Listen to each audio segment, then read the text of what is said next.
Tim. My name is Tim. Yeah. Okay, now you gotta work your camera here. I had you on the wrong call.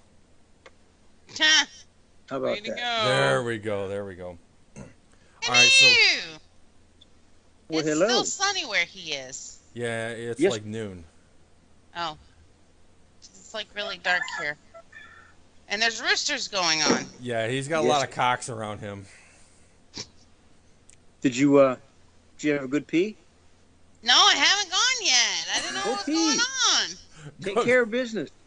Go ahead and go I was pee, baby. confused. Take us in with you if you want. Well, Wow. It's on the computer. And I'm kind of like shy. Okay, I'll be back in a minute. Oh, that's a good one. We're going to be listening. And she runs away. I love that. All right, everybody, all your answers are in for question number 5. If your neighbors were sunbathing nude, what would you do? Answer number 7 was say hi or borrow some sugar. Number 6 is yeah, I don't know. Number 6 is laugh or smile. Number 5 is join in, said by Angel Eyes. Number 4 is take a pic or film it. There you go. Everybody wants to be a movie star. Number 3 is call 911 or the popo.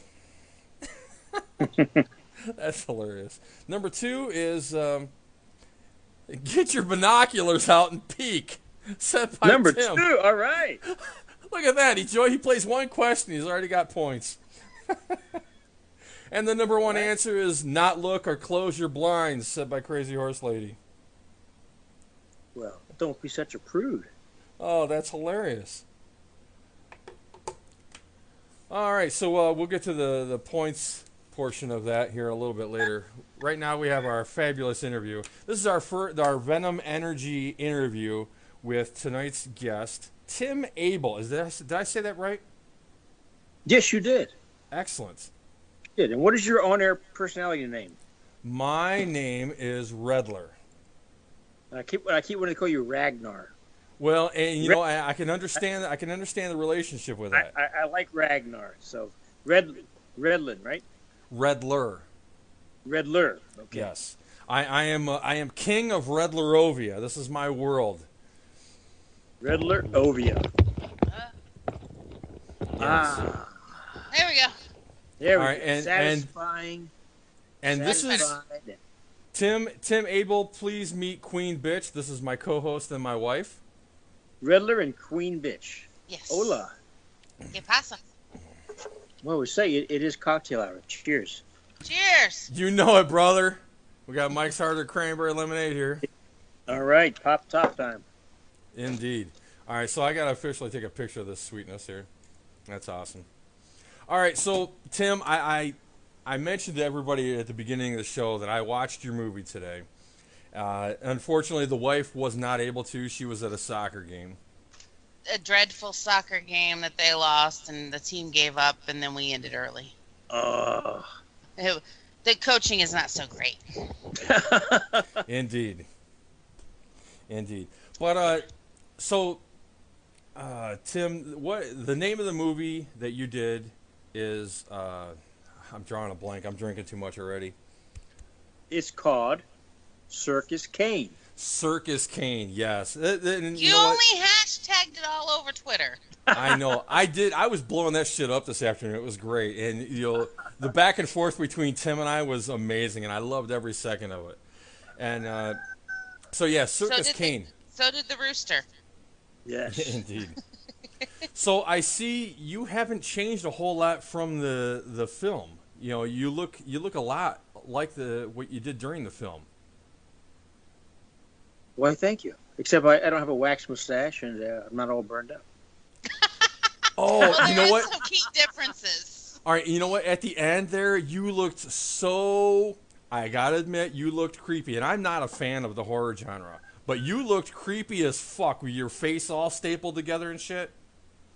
Yeah, the Vincent Gustini, who did all the special effects makeup, he and Chris Ray, they kind of discussed the look of Kane, and Vincent did an outstanding job. But he's done some huge movies, and he just, for Chris Ray, actually, not for me so much, but for Chris and the production, he put his time and energies into creating an outstanding, that whole special effects prosthetic makeup. And it was about a 5-hour process every day, when I worked.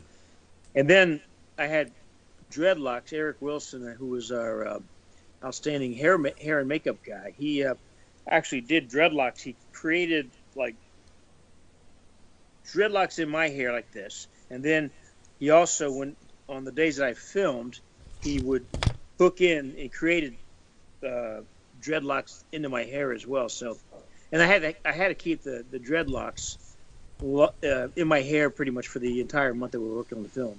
Wow. So and then it took about 2 hours for me to get all the tangles out at the end. So, but it was a process. Well, you know what? That's what Eric said. Eric said, do you want real dreadlocks, or do you want the kind that I might be able to get out, but I can't guarantee it? And I said, well, hey, if I got to shave my head, I got to shave my head. I want to have good dreadlocks, but I go, if you could do something that looks like dreadlocks and not have to shave my head, I'd be for that. So he was able to actually save my hair. So it really was, excellent. Yeah. Now, I got to say that during the movie, I didn't notice the dreadlocks. I honestly didn't. That's because the acting was so superb. See that? There you go. You don't notice those things. There you go. You're distracted by it really the was. I superb mean, it was a acting. whole package. I mean, listen, tonight when you guys are in bed getting romantic, watch Circus Kane. All right, okay, Tim. Get yourselves a little liquored up, and just you do a little role playing, and you play Circus Kane. All right. Your All right, wife is Tim. going to be one of the golden. She'll be one of the golden ticket recipients. There you go, And buddy. Tim, let me stop you brother. right there. Let me stop you right there real quick. All right, It's gonna be first of another all, 3 weeks. yeah, it's gonna. We are currently 1,200 miles apart. And Yeah, you got a little United States thing going on here. yeah, I'm in Toledo, Ohio, and she's near Dallas, Texas. Fort Worth. Fort And Worth. where are you? I'm in Toledo, Ohio. Dallas is a much nicer place than Toledo, Ohio. Well, trust me. There's Not by special much. There's special circumstances to this. So, Well, but no. Listen, I'm sure that listen, today with all this technology, you guys can have that kind of relationship from a bar. Definitely. And like we're all talking now. I mean, this could be like a weird threesome, right? I'm just saying. Wow, I can pull both of your hair. I'm just saying. Tim started it, baby.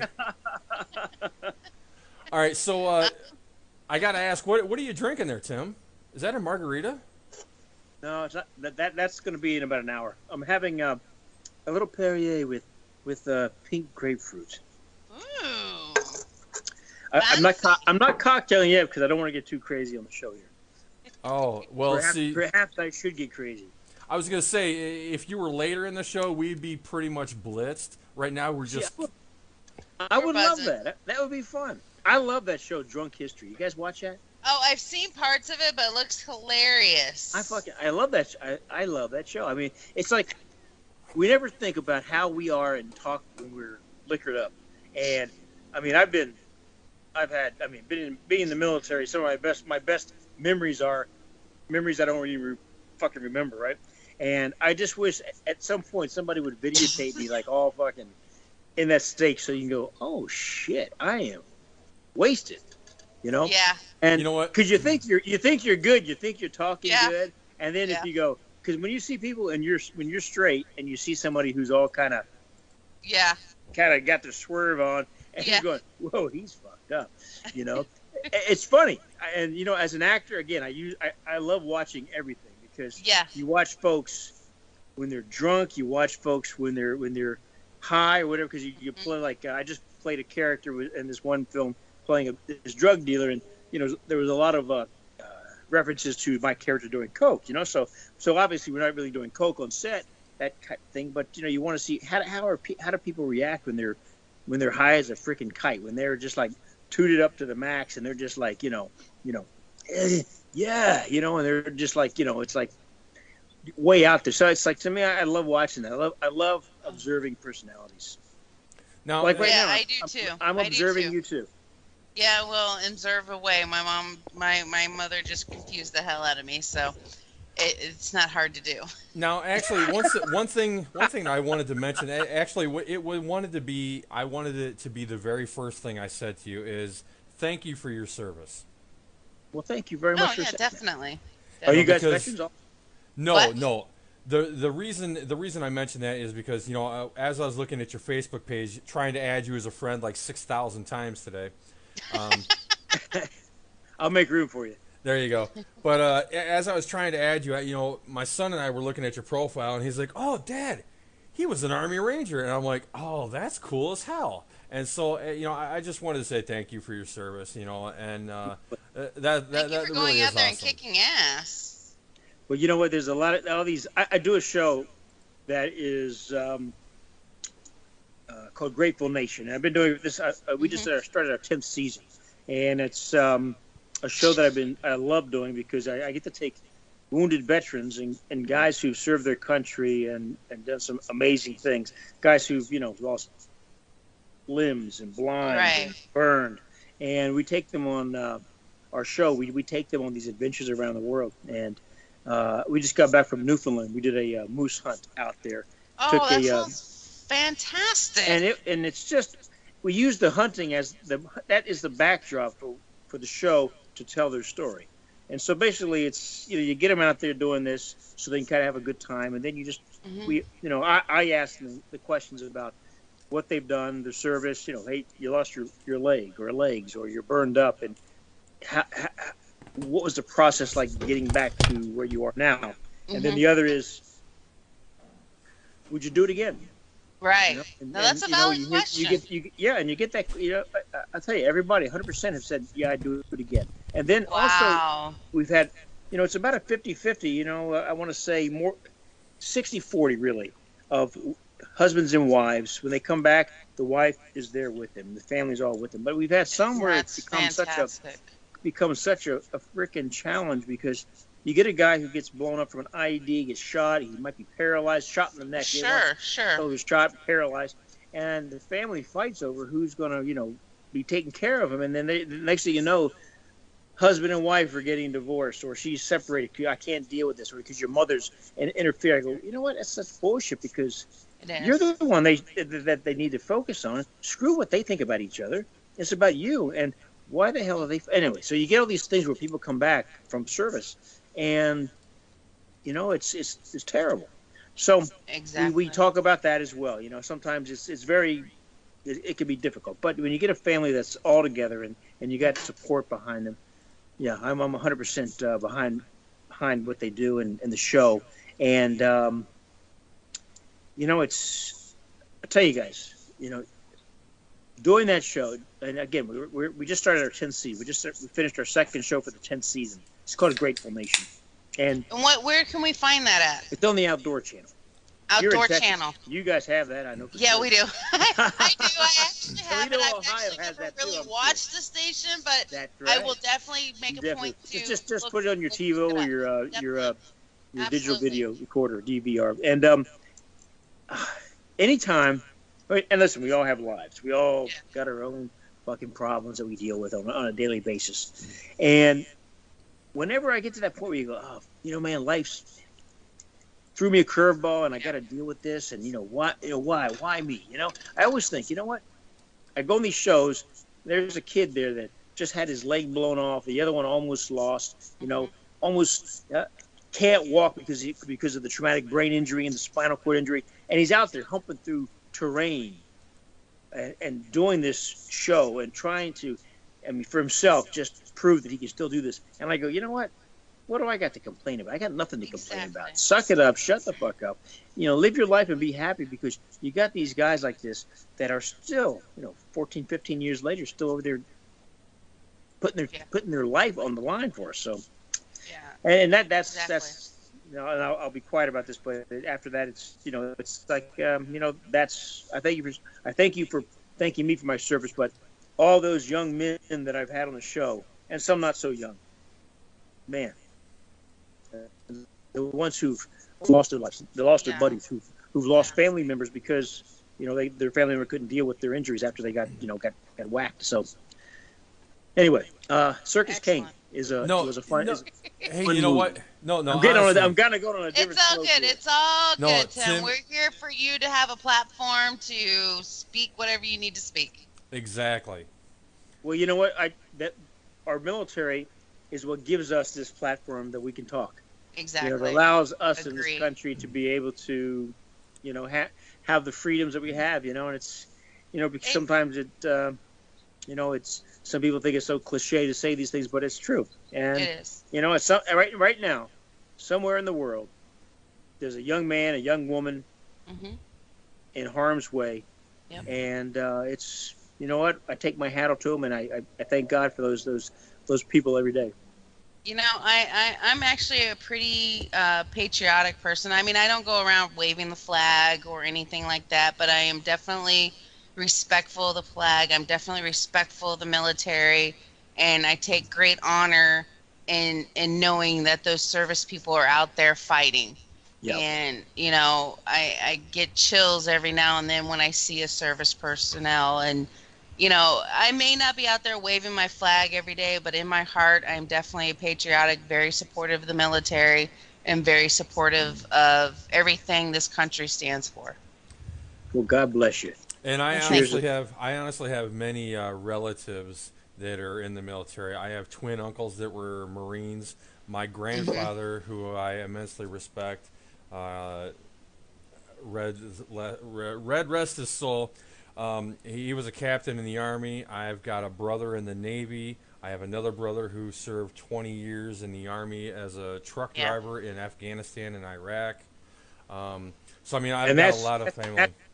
That's a tough job because of all the IEDs, which was the number one killer of our forces. Imagine being a truck driver, and every day you have to go someplace not knowing if you're going to hit a pressure plate or a command detonated IED that's going to rip your legs off, kill you instantly, kill people in your vehicle, or put you into a fireball. And imagine that every day getting into our car. If you in Dallas, you in Toledo, driving wherever you're driving to, you have to think about, well, I need to be aware that there could be a roadside bomb anywhere along the street. It's mind-boggling to me, and people do not understand what our military does on a daily basis, and that's one of those things where we hear about, which is one of my pet peeves in terms of making people understand about our military, is that we do have 23, 24, 25 veteran suicides per day, which is over 8,000 a year. And it breaks my heart. Yeah. And people wonder why, and you go, well, imagine that if every day you get in your car, take your kids to school, you're worried about you're going to hit a bomb and get blown up, get shot. Exactly. And you know what? It takes its toll. I would like to say that my youngest brother, who served almost 18 years in Iraq and Afghanistan as that truck driver, when he came back, he actually spent his first 2 years back. He didn't show any symptoms or anything, but since then, he has shown severe symptoms of PTSD, and from what his wife tells me, he is on probably 15 different medications, and he doesn't even leave his house. He hasn't left his house in almost 2 years. He needs to get some group, because there's so many veterans with the same thing, need to talk to. Listen, I was the chairman of the board of a veteran group called Gallant Few, gallantfew.org. And Gallant Few helps people get off the meds, get off the drugs, get off those things, because the drugs, that's one of the things that, personally, a lot of people believe cause suicidal thoughts and the depression and that mood swing, which is down, not up, and causes people to go into a tailspin. So they need to get off all that shit, because you know what? They don't need it.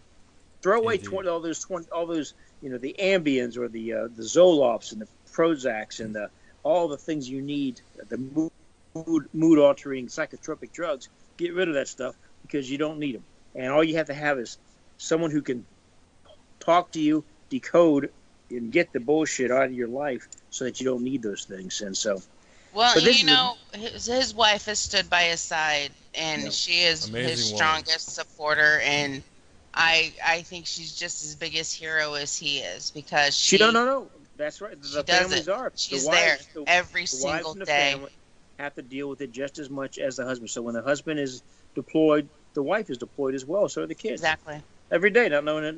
He's going to be gone for what, a year to 18 months. Is he okay? Is he going to hit a bomb today? Is he going to get killed? Right. He has just as much going on inside her brain as he does there, where he's in country having to deal with, hey, I might get killed today. I might lose my legs. I might, lose all my crew. Whatever. Right. Yeah. So gallantfew.org. I'll say this: gallantfew.org. Have his wife contact him. Carl Munger is the head guy there. And can you send that to Redler I'll get you on messaging? Yeah. That way we have everything correct. Yeah. No, because I really miss him. He actually co-hosted the show with me for almost 2 years, and the dude is absolutely hilarious, and I love him to death. Get him back into it.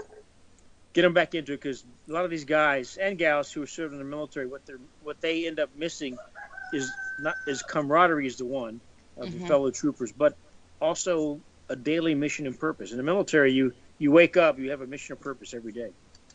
You have a mission and a purpose. You have, and you know what that is, because you have a sergeant or an NCO or a squad leader or a team leader or somebody who's above you that tells you what your mission and purpose is that day. Well, and you know what? And he actually does have one right now. From what his wife tells me, the only thing that's keeping him going on a daily basis right now is they have temporary custody of their granddaughter. And he says, or from what she tells me, that's his world. That is his world right now. It's his granddaughter. That's a good thing for him then. And so, hey, if that's something for him to hold on to, that's amazing. Absolutely. And obviously we didn't want it to bring everybody down with this talk because it's very informative. Thank you. And what you're doing, your organization is absolutely amazing, and I hope it's something that my brother can use. Well, God bless him, and I hope he does. And get him back on the show. Have him be involved in this as well. Yeah. Because you know what? If you guys, you obviously you guys love movie, TV, that kind of stuff. This is why you do what you guys do. And part of that is, you know what? I think a lot of the military, when they come back, they again have that loss of mission and purpose, but also like their importance in life.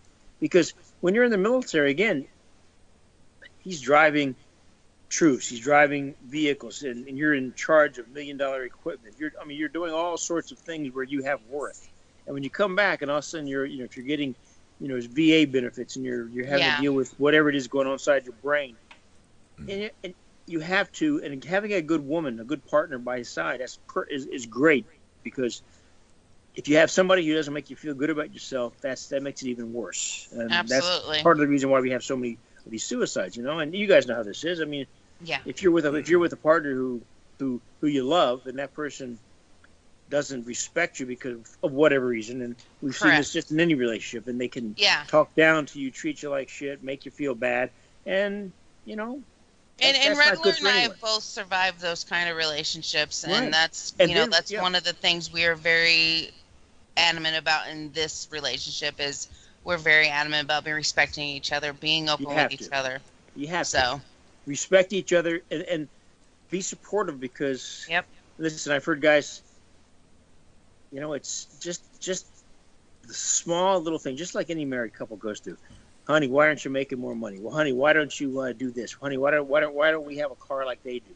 Honey, what you're not the same person you used to be. What's going on? And right. You know what? And then a friend of mine's going through this right now, and his wife told him, she goes, "Oh, please, you're just going this fucking PTSD. Oh, you're all messed up. Oh, that's your excuse." Horrible. And I was like I go, brother, see, shit like that makes me want to choke a bitch. See, I said, as much as I want you and your wife to be able to make this work, when someone says that to you, it makes you feel less than and unworthy, and that you're somehow just using PTSD as some sort of as an excuse. I go, she needs to get help, because you know what, she doesn't understand, and so she won't understand until you put a gun in your mouth and blow the back of your head off, because now she understands that you really have an issue, and that there's problems going on, and that And he's just like, I don't want to say that to her. I don't want to. He goes, well, you know what? Probably best for you and her to, go your separate ways. Yeah, and let him find the support he needs. And that's the sad thing is because when you have somebody, again, if every day you're walking on eggshells and there's somebody in your life who makes you feel like shit. Yep. Male or female, how do you live? You don't. You're constantly worried. Constantly worried. If all of a sudden you're going, oh shit, he's home, or oh god, she's home, and I got to say the right thing, do the right thing, because they're going to be monitoring and looking at what did you do today, and you're like, and I go, you know what, my god, life is just too short. Life's too short.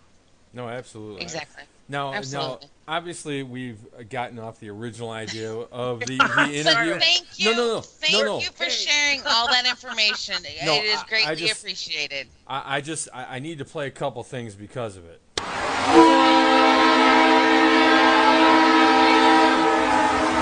is the original sound effect by the house.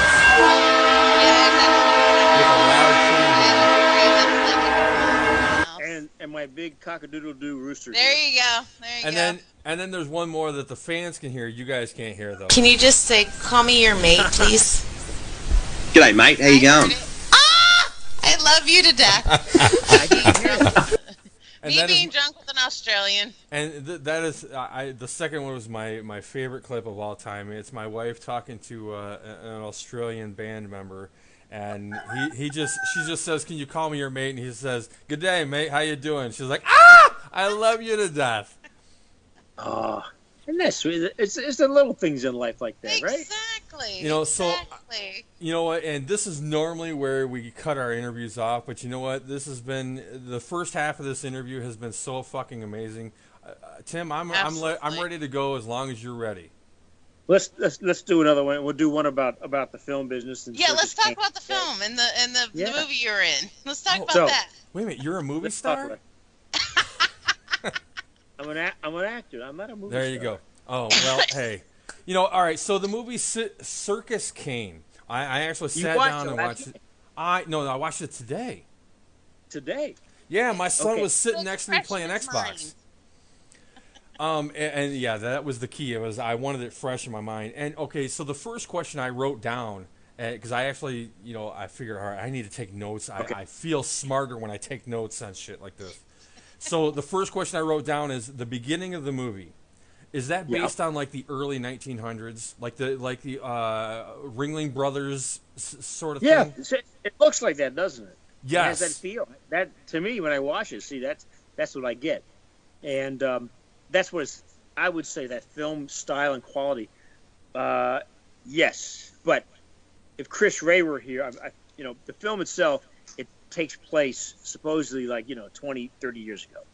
So it wasn't, but I think to me, when I watched the film, that's what it did to me. It took me to that period of time. I thought, it's like the 1920s or 1900s or whatever. Mm-hmm. And it had I love that. I love that way that it was edited, the way that it was the film, whatever you call that effect, however they shot the film, and the way it looked. Yeah. So it was supposed to be, again, years ago, but in the scheme of the script, it was only 20, 30 years ago. And see, that seems really odd, the way that the way the footage was done, because it honestly took me back to a time where when the circus was brand new, but yet you seemed like this badass ringleader and all this, and I really thought that was cool. And then all of a sudden, it jumps ahead to the maybe early 90s, and it was. I was really kind of thrown for a loop because obviously one of the co-stars was Jonathan Lipnicki, yes. Who was from Jerry Maguire. Who was the little kid with the glasses on Jerry Maguire? Right. Oh, he was in that. I love him. Awesome. He's adorable. He's adorable. adorable. Except in this, he was a muscle-bound 20-year-old. Yeah, he works out now. And he's a big MMA guy. He trains with the Gracie brothers, and he's a great little actor. But and I don't mean little. I mean he's just a great actor. That's well, hold on. I saw his height is only 5'6". That's not big. Yeah, he's little. Jonathan, if you're watching, you're listening. I'm sorry, but I don't mean we love you in a pejorative way. I mean, yes. I'm thinking of you as a kid actor again. Okay? There you go.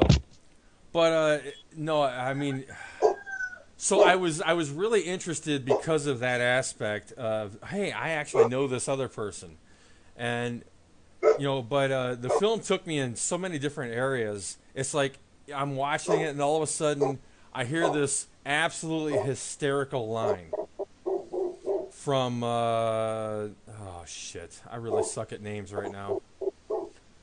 The line in the movie, and we actually tweeted about it. The line is, he was reaching in for something, or somebody was reaching into something, had to pull something out, and he's like, "Oh, I'm lactose intolerant. I'm not going to do that." Oh, that was Mark Christopher Lawrence. Yeah. Now where that line came from? I'm like, yeah, Mark Christopher Lawrence. They wanted him to reach into the head that was in the cage. It was all like, and they even say, listen, it was supposed to be like a house of horrors. Nothing's supposed to be real. And then you realize a lot of stuff that happens is real. But when they're reaching inside all the gooey shit, and someone says, someone to go in there and grab the eye because we think that the key might be inside the eyeball. And Mark Christopher Lawrence goes, "Oh, no, not me. I'm lactose intolerant." It was very funny. I think he ad-libbed that line, which was a very funny line. I thought that was absolutely fucking hysterical, and that's why I had to tweet about it. My son was actually watching up until that point with me. He's like, "Dad, that's really fucking gross." And the head was great. Listen, everything was, all those things, they were practical effects. There was not a lot of CGI at all. I mean, there was some things to add extra blood or something of that nature, but for the most part, what you saw were practical effects. And listen, I mean, I loved working on this movie. I always say that I think this is like my first real horror movie. But I did another film, which I thought was more of a thriller, but it's called Inheritance. But I think it's kind of out there in a horror genre now. But I always say this was my first horror film, and this was so much fun to play. This so much fun to with the character, and such a great character that Zach Ward and James Bresnik created. But I was going to say that for the amount of money that this film was shot, and it wasn't astronomical, and it wasn't like minuscule, but it was a film that was made for an amount of money that, you look at it and go, holy crap, this is not bad. But it's a low-budget horror film, right? And we've gotten so many great reviews. Excellent. And there's only been a handful of, not even a handful, but a few of people that didn't or don't like the film or didn't recommend the film. And there was one, and it was funny because the guy did like 12 minutes. It was like a video like we're doing now. It was like a video review.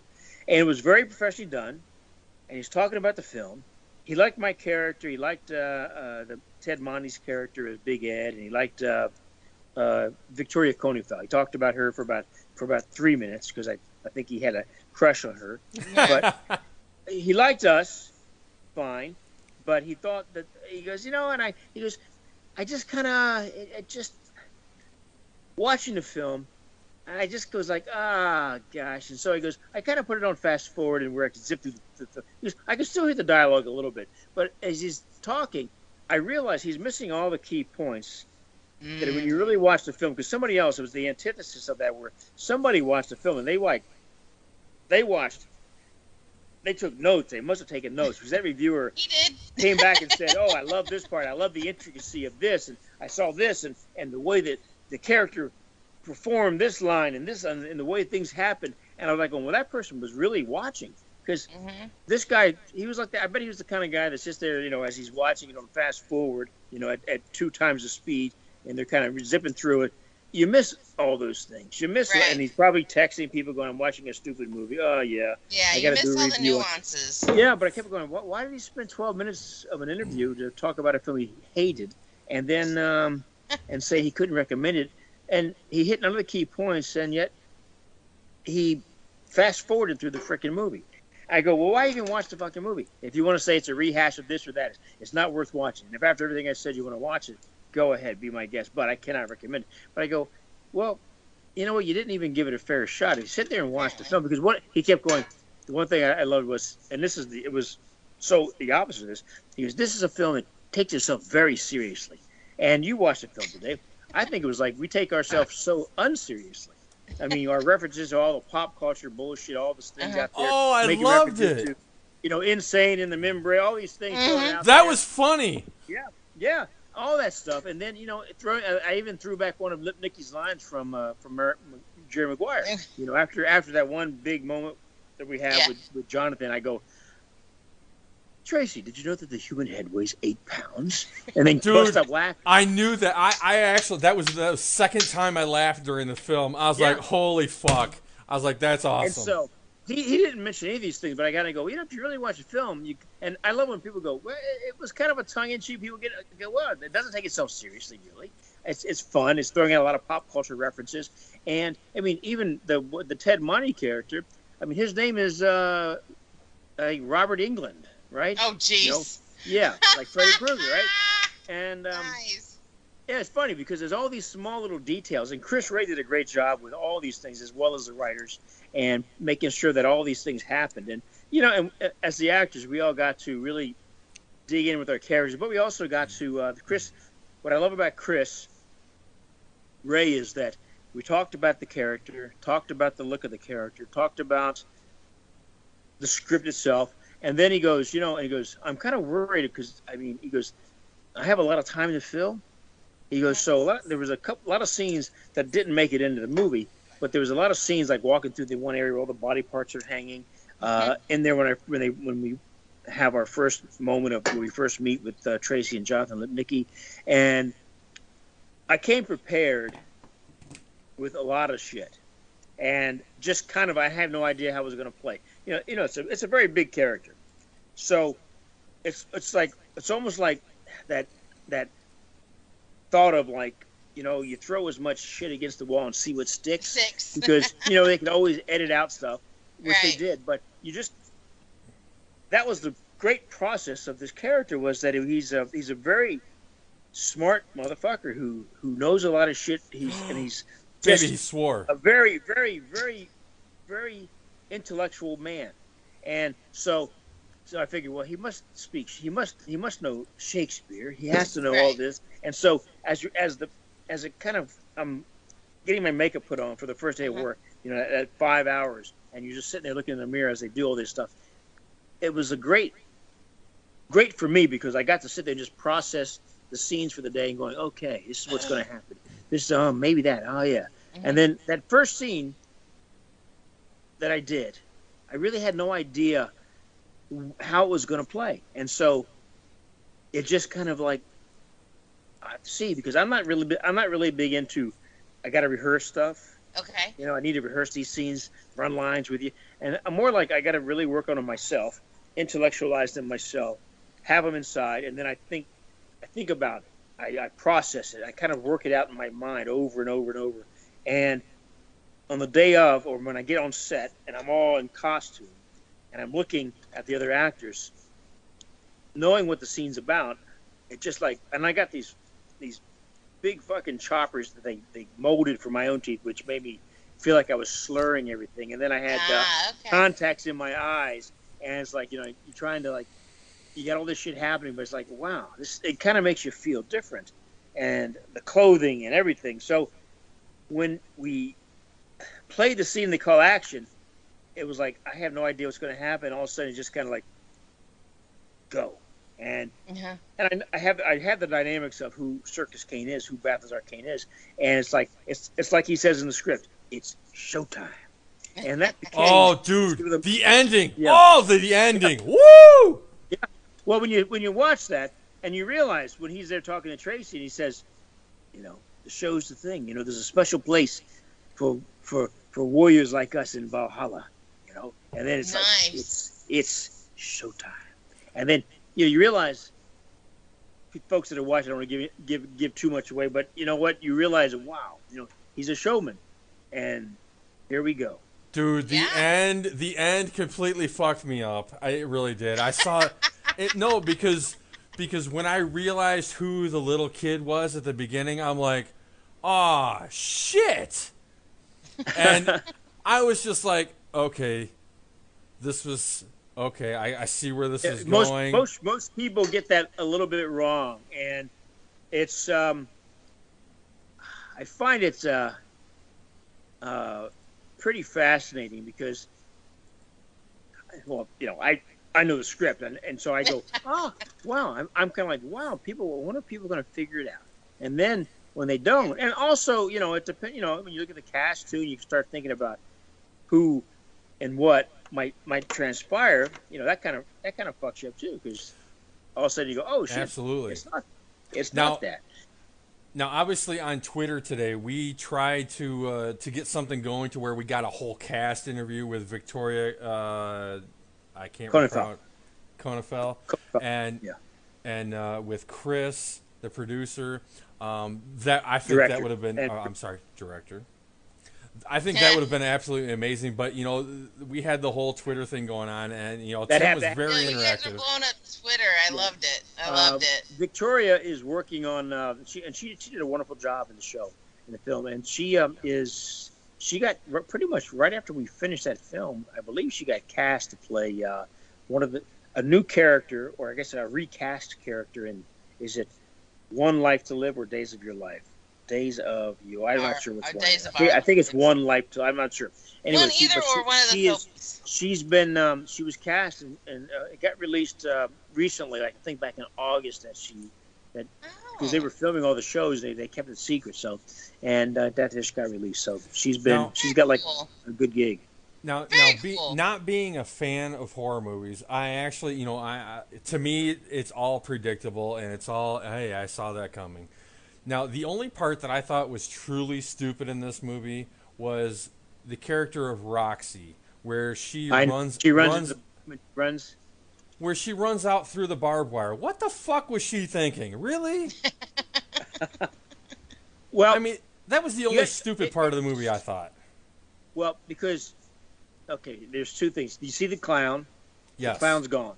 Okay, now he's gone. Or he's back on the other side of the barbed wire. Correct. And she's gone from saying, after Mark Christopher Lawrence gets his pinky bit off, that, hey guys, I'm gonna stay. Right? And then he gets an axe in the back, and then that shift, this is just my take on it. The shift that she has is, oh fuck, we're all gonna die.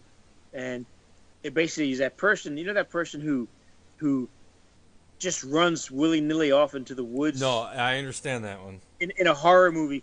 Listen, just happened, like last night I watched Evil Dead and Evil Dead 2, right? And those are those both have pretty high rankings in, Rotten Tomatoes and all the other things. And I kept going, well, that chick just ran off into the woods knowing that she heard a noise and she's scared. Yet she walks out there in her nightgown all by herself and She walks about 500 yards into the fucking woods going, I know you're here. I heard you. And I go, well, what the fuck are you doing in the midnight, in the dark, in the fucking woods, and you think there's a killer outside? You don't even get your fucking boyfriend? Yet that movie gets like 98 on Rotten Tomatoes. And I go, well, it's the same thing with Roxy. You know what?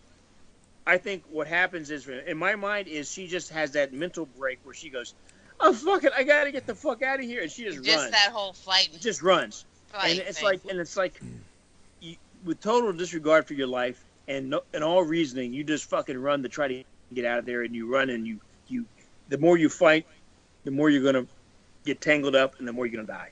And I think that's what it was. So Tim, let me ask you. It's like this: you have a psycho killer in your house, and they're in there. Going to do some they want to do some chopping on you, and you just have to run. You have to get out of there, and you I don't know. You run through a fucking plate glass window. You run through a fucking wall. You do whatever you got to do. I think in my mind when I watch the movie, I go, that's what she did, because one of these guys on one person I was just talking about who was a critic who talked about it. That was the one thing he brought up too. Because and the stupidest thing I ever saw was, it was just dumb, and I go, you know what, you have to suspend some of that disbelief. They're not real people. They're people that are going to do stupid things because it's a horror movie, first off. Mm-hmm. And you also have to remember that, and I've never been in a situation where someone's been trying to cut me up with a hatchet or an axe, some killer clown. So I do. I've got a couple axes. If maybe that happened, I might just have that total mental break and just go running into walls and shit, trying to get the fuck out of there. And that's the way I saw it. So I see that and I go, okay, gotcha. You know what? She is just totally out of her gourd. She's so totally lost it now. She just goes, blindly. Fuck it, I got to get the fuck out of here, It's like somebody running into a fire, going, for what? Gotcha. Why? Well, I don't know. Well, like I said, as a person who's not a horror fan, and I like to critique these things because I think I can see the obvious very much. That was the only thing that I thought was dumb about the movie. The rest of it kind of, was okay. I can see this, and then the ending totally threw me for a loop because, okay, you're actually going out of the house. Don't give away the ending. No, you're actually going out of the house chasing the Tracy character. And I'm like, wait a minute, what the fuck are you doing? Why are you leaving the house? The whole premise of the movie is this kind of like horror house type thing, and so it was in the house. So when your character left the house towards the end, that kind of threw me for a loop. And then what followed after, it was like, oh, now it's making some sense. And so I have to say, Tim, for a person who hates horror movies, I actually enjoyed this movie. It's a fun little horror film, It's just, listen, any horror film. Like again, I said last night I watched Evil Dead 2. I'm sure you guys are familiar with those movies. And I don't get to watch horror movies because nobody will watch them with me. Really? I will now. He will now. They're like doing there are 50, every horror movie ever made. It seems like leading up to Halloween. So and I watched them back to back. My wife went to bed, but because she wouldn't want to watch because she doesn't like them. But I sat there and I watched them and I had a good time. And but I watched I love the second one more than the first one. And the second one is really more it's kind of a horror comedy. But the first one, again, it's like one of these movies that you go, people talk about in the horror community of, oh, Evil Dead, yes. And I kind of go, I'm watching it, comparing it to Circus Kane, just in what characters do. And again, it's like, well, these characters do just as stupid shit as the characters in our movie. Yes. So, again, you have to have that suspension of disbelief.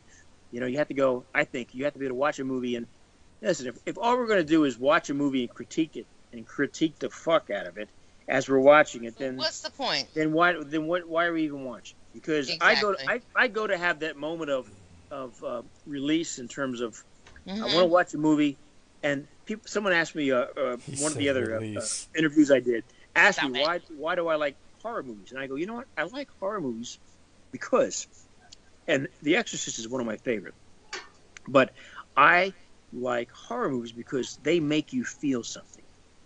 Indeed. They are not like, it's not like watching a popcorn fluff movie where you watch it and you forget about it, the next day. I go, what did I see? When you go see a movie that scares the shit out of you, or it gets you a couple jumps and kind of, oh man, whoa, that was pretty good. That was a good scare. It makes you feel. And that's what I want. I want to watch a movie that either makes me cry, makes me angry, or makes me scared. Because just to go watch a movie and go, it's just like taking up your time. Well, I've done that. And you go, that was a good movie. It was an okay movie. But it was, I want to be talking about that movie or thinking about that movie for a couple of days and go, hey, did you guys see that movie? Yeah, did you see the new It? Yeah, that was pretty good. I read the book and I'm looking forward to chapter 2, or I just didn't think they hit the mark and it didn't scare me like I thought, whatever it might be. But I love the fact when you watch some of these scary movies that, they really do, they give you a couple jolts. And when I finish watching them, it's like, they've done their job. If I'm at my house here in California, Los Angeles, and I'm like, I better go lock the fucking doors now. Is I hear a noise out there? What the fuck is that? What am I hearing? Where's that? Is there somebody peeking in the fucking window at me? Oh my god! And that was and that's what I like. When I watch The Exorcist, and I can watch that movie every day, right? But when you think about that, because that was based on a true story, and you go, is there true evil lurking in my house or around me or near me. And so, that's why I like scary movies. Tim, I just got to point out, if you get another strike, I'm going to have to take away 25 of your points that you earned during the game. Yeah. What did I say? He doesn't know the rules, honey. No, I know he doesn't know the rules. That's why I'm kind of just mentioning it. No, we have some stupid-ass rules here because I am the self-proclaimed... Riddler is Riddler. I am the self-proclaimed Antichrist. Yes. So I have these stupid-ass rules, and rule number 1 is there's no OMG. It's OMR for Oh My Red. Oh My Red. Okay. Yeah, you were saying the OMG thing. Oh, I said, oh my God? Yeah, Shut twice. Up. Really? Yeah, twice. I just 3 times down. That's awesome. But no, Tim, you have been absolutely amazing tonight. And, I wholeheartedly recommend this movie. And, I am not a fan of this genre. But you know what? Tim, you have been absolutely spectacular. And I want everybody to see this. Well, and let me ask you, though, with the name of your podcast is Hellcast, right? Yes, Hellcast that's actually a play on our last name. If it's called Hellcast, you don't like horror movies. What do you like?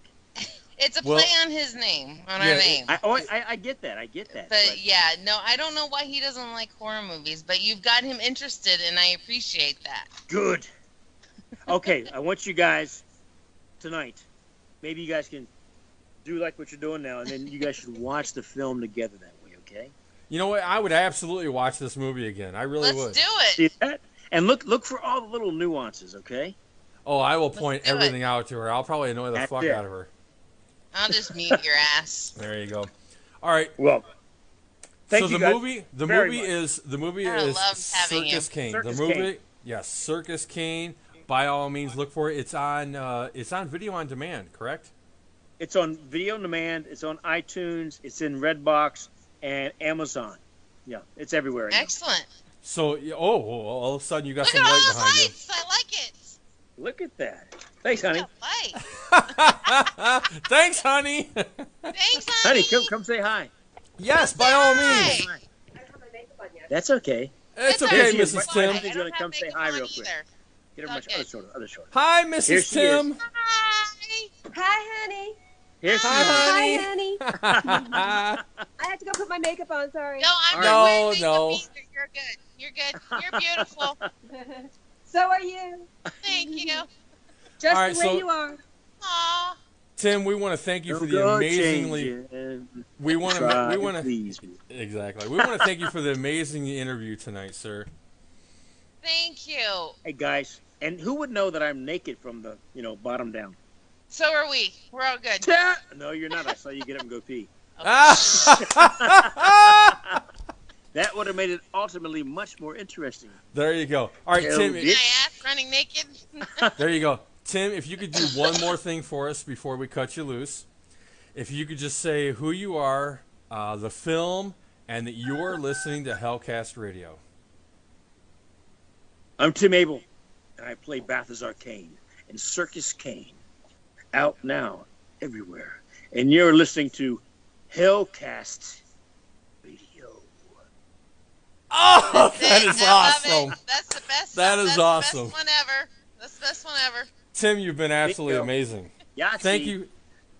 Thank you, sir. You have a wonderful evening. Enjoy your beautiful wife. Thank you so much in Toledo and Dallas. Yes. You are the man. Thank you, sir. Arrivederci. Good night.